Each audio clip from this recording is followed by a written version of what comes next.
क्योंकि इस्लाम एक शांति शब्द का ही दूसरा परिचायक पर्यायवाची है।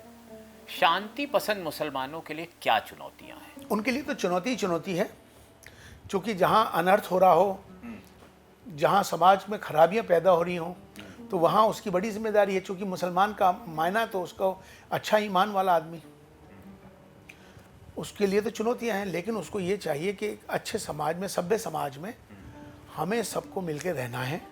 हमें क्या है कि हमारी जिम्मेदारी बनती है। अब बकरीद आने वाली है, उसका नाम वैसे तो बकरीद नहीं है, क्योंकि भारत में रहते तो बकरे का नाम दे दिया, लफ्ज़ उसका ईद उल अधा है। तब कुर्बानी का दिन है, वो ईश्वर के नाम पर जो कुर्बानी की जाती हैं बकरों की, वो एक अलग बात है। लेकिन मैं आज आपको ये बता दूं कि ये मेरा काम है, कुर्बानी मेरी करनी है, मुझे नमाज मुझे मेरी पढ़नी है, तो मैं क्यों सड़कों पे नमाज़ पढ़ रहा हूँ यार? मैं दूसरे को तकलीफ़ दे के नमाज मेरी हो ही नहीं सकती। अब मैं कुर्बानी कर रहा हूँ, मेरे बगल में जैन साहब हैं, उनको तकलीफ़ हो रही है, मेरी कुर्बानी हो ही नहीं सकती। आपको एक वाक़या सुनाता हूँ सलीम कुरैशी का।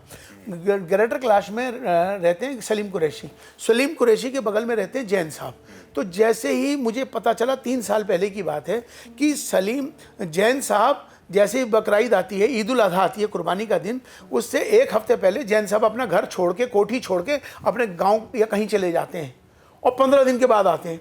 तो ये बात मुझे किसी ने बताई, मुझे दुख लगा। मैंने सलीम को बुलाया, मैंने सलीम तुम्हारी कुर्बानी हो ही नहीं सकती। कह रहा कैसे? कह रहे तुम्हारे घर बगल में जैन साहब हैं और उनको उनके यहाँ अहिंसा परम धर्मा का कॉन्सेप्ट है, उनके यहाँ पसंद नहीं की जाती। तुम उनको तकलीफ़ दे रहे हो, तुम्हारी वजह से घर छोड़ के जा रहे हैं, तो तुम्हारी कुर्बानी नहीं है। तो कह रहे मैं क्या करूँ? तो मैंने कहा तुमको कुर्बानी करने की ज़रूरत नहीं है, यहाँ नहीं करोगे कहीं और जाके करो। तुम अपने पड़ोसी का हक नहीं मार सकते, पड़ोसी को तकलीफ़ नहीं दे सकते।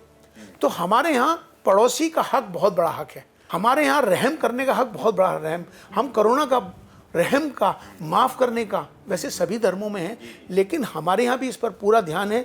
लेकिन उसको अगर हम सब करने लग जाएं तो मुझे लगता है कि सारी जो शंकाएं दूर हो जाएंगी और आपस में प्यार मोहब्बत हो जाएगा। मुझे तो इसकी बात